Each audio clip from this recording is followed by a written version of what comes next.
welcome to my bed.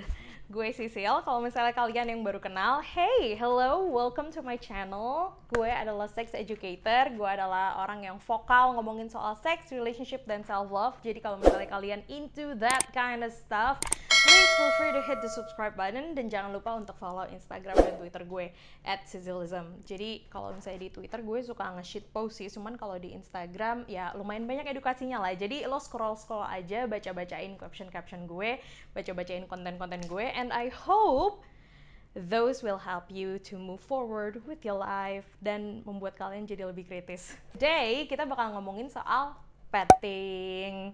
Oke, jadi petting itu apa sih? Kalau misalnya lo dengar kata petting, itu kan ngedengernya kayak seakan-akan pet ya, atau binatang gitu ya, binatang peliharaan. Jadi memang kata petting itu adalah dari istilah yang ketika kalian mengelus-ngelus binatang, itu kan petting ya bahasa Inggrisnya. Nah, itu juga akhirnya di-apply ke manusia. Cause basically Homo sapiens itu juga termasuk animal kingdom ya, jadi sebenarnya sama aja. Cuman kalau misalnya aktivitas petting yang dilakukan oleh manusia itu lebih ke arah seksual, walaupun bukanlah penetratif seks ya. Jadi perhatiin nih, walaupun aktivitas seksual tapi ini tidak ada penetrasi.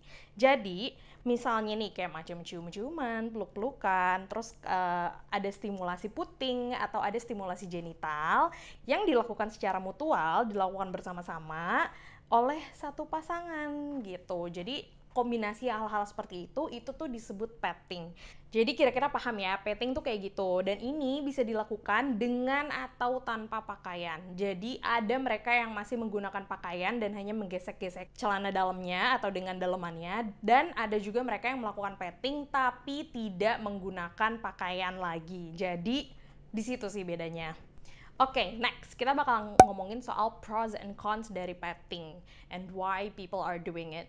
Jadi gini, petting memang jauh lebih aman ketimbang penetratif seks. Why? Karena tidak adanya penetrasi berarti kan resiko untuk infeksi menular seksual dan resiko untuk adanya kehamilan tidak direncanakan itu kan berarti jauh lebih kecil lah dibanding kalian melakukan hubungan seks penetratif. Tapi bukan berarti ini 100% aman. Kenapa? Karena tadi ada petting yang dilakukan tanpa pakaian, ya kan? Nah, kalau dia ngelakuinnya tanpa pakaian, terus abis itu si laki-lakinya misalnya nih dia ejakulasi dan ejakulasinya di area-area vulva atau di luar vagina, itu masih ada kemungkinan untuk perempuannya mendapatkan kehamilan. Jadi ada ya data sekitar 5,4% perempuan yang hamil tanpa penetrasi. Data ini diambil dari kasus-kasusnya Dr. Robi atau dokter yang vokal banget ngomongin soal vaginismus. Nah, kamu bisa cek di Instagramnya beliau, ada di @vaginismusindonesia. Jadi ada loh perempuan yang bisa hamil walaupun tanpa penetrasi. So, itu namanya splash pregnancy by the way, dan kalian juga harus hati-hati. Dan, just because kamu hanya menggesek-gesekkan, bukan berarti kamu tidak akan mendapatkan infeksi menular seksual. Jadi harus hati-hati ya, infeksi-infeksi itu, kalau misalnya nih pasangan kamu lagi outbreak, let's say dia outbreak herpes gitu ya. Nah, itu kalau misalnya ketika pasangan kamu herpes, terus kalian menggesek-gesekkan kelamin satu sama lain, itu herpesnya, virusnya bisa masuk ke kalian.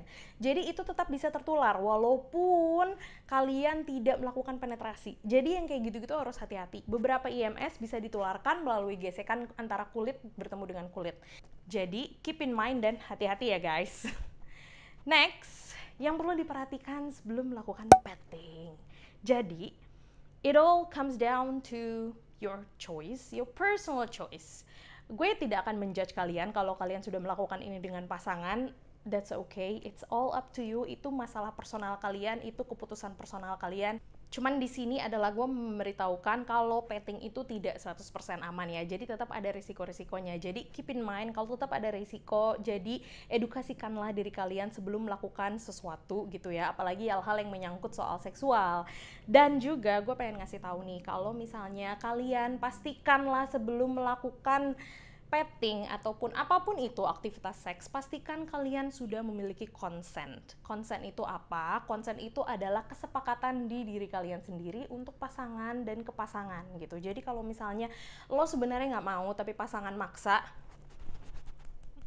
itu adalah garis merah besar gitu ya. Jangan melakukan aktivitas seks tanpa elonya mau, tanpa konsen dari elonya.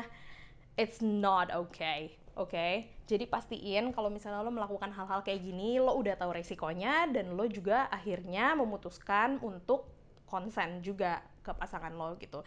Dan yang terakhir, lakukanlah dengan aman. Sekarang lo udah tahu apa aja sih resikonya yang bisa terjadi. Jadi kalau misalnya ketika nanti lo nih melakukan petting, mungkin baiknya kalian juga harus sama-sama menyediakan kondom atau dental dam gitu ya, untuk keamanan kalian gitu.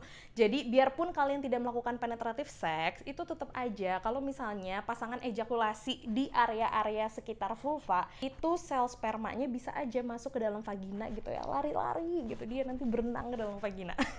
So, hati-hati, gunakan selalu barrier atau pembatas atau kondom untuk melakukan hal-hal aktivitas seksual yang seperti ini. So, that is all. Kalau misalnya ini pertama kalinya kalian datang ke channel ini, welcome. I hope you stick around because sekarang gue lagi merombak konten-konten Sisilism. Oh my god, guys.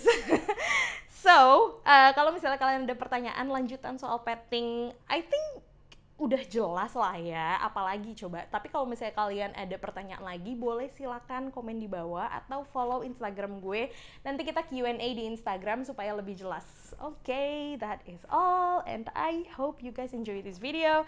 I will see you guys in my next video.